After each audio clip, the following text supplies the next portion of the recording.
The event honoring the life and legacy of the Pope is something that so rarely happens. This afternoon, we are joined by Guiomar Ochoa, who has a very unique experience with papal visits. Guiomar, welcome to the show. We appreciate you being here with us today.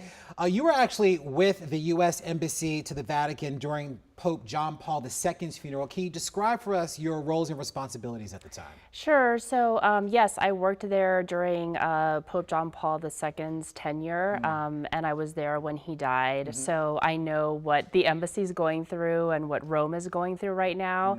And I think a lot of people don't know that the Vatican is a country. So when there is a funeral for a pope, you have all of these dignitaries that are going there, and there's there's a lot of responsibilities, and obviously we have two presidents that are going to be there tomorrow. So there's so many responsibilities that go behind that, and so many logistics that go behind that.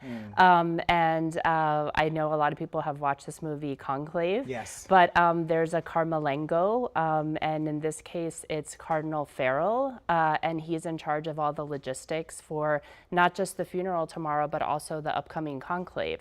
So there's so many different things that are happening behind the scenes. The funeral mass tomorrow will last about 2.5 hours, and that will be followed by a procession to St. Mary Major, where Pope Francis will be laid to rest. So it will be long, and there will be a lot of logistics that go behind it, not to mention security. Yeah, what is the feeling like there? I'd imagine for the faithful that have been impacted by the work of the Pope, knowing that he sort of made this transition and everyone from the world is coming together to honor him, I'd imagine that the feeling there is somber, but also celebratory as well. Yeah, of course. I mean, I think, we hear a lot about obviously the Pope had been in ill health, and we all knew that he was in the hospital for a long time, and especially, it was very joyous that we got to see him at Easter, and the last couple of days that he did make an appearance.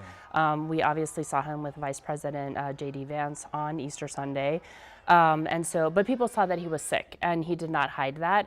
So, of course, there's a somber mood and everybody's very sad, but the people are getting an opportunity to see him lying in state, or did get an opportunity to see him until this evening. And in fact, there were so many people that St. Peter's remained open throughout the night. They were supposed to close it at midnight, and for 2 nights they remained open.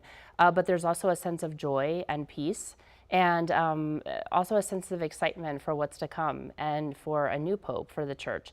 So there's yes, of course, the somberness, but also the sense of joy. Yeah, it's funny enough, I was actually watching Conclave last night again. I thought it was an exceptional movie, and there is a sort of kind of a good lesson in history in terms of what the process indeed looks like as can we kind of navigate that. A lot of traditions we will see during the funeral tomorrow. Anything kind of stand out to you? I mean, the last funeral that you were at, what can we expect to see? Well, I think Pope Francis was very simple and humble, and you'll see that in the funeral mass.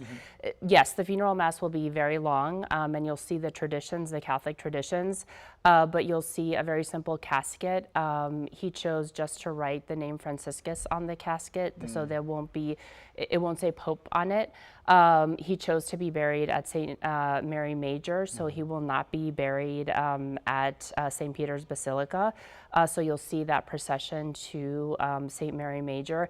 And in fact, after he returned back from every trip, he would go to St. Mary Major and put a bouquet of flowers in front of a statue of the Virgin Mary.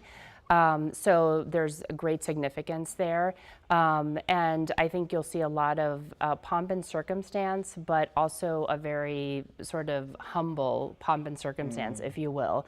And so he left a lot of those decisions written, and you'll see that tomorrow. So it'll be different to what you saw for Pope John Paul II and also Pope Benedict, but a lot of the traditions of a Catholic Mass. And lastly, before we let you go, with so much going on tomorrow, does this sort of have an impact on what the next pope will do during his papacy? I mean, considering the sort of legacy that Francis is leaving behind, I'd imagine for the one that comes after, they have a lot to reflect on and consider as they think about what their tenure will be. Yeah, of course. I mean, I think tomorrow will start a 9-period day of mourning. and it'll give, there's these 130 cardinals that it will really, these 9 days will give them that opportunity to reflect. And as people have seen in this movie, they will go into the Sistine Chapel and be, essentially they'll be in the Sistine Chapel and they'll have that moment to reflect and see where the Holy Spirit takes them. All right, and of course we are waiting for that white smoke to eventually appear. Exactly, Yes, exactly. we'll be watching that closely. Guillermo Archola, good to see you, friend. Thank you so much for your time. Thanks, Larry. All right, we will have CBS News coverage of the Pope's funeral at 4 a.m. right here on WUSA 9 and streaming on WUSA 9 Plus. If you're not going to be up that early, we will have an encore performance at 8 a.m. on WUSA 9 Plus. Remember to download the app on your TV and watch it for free.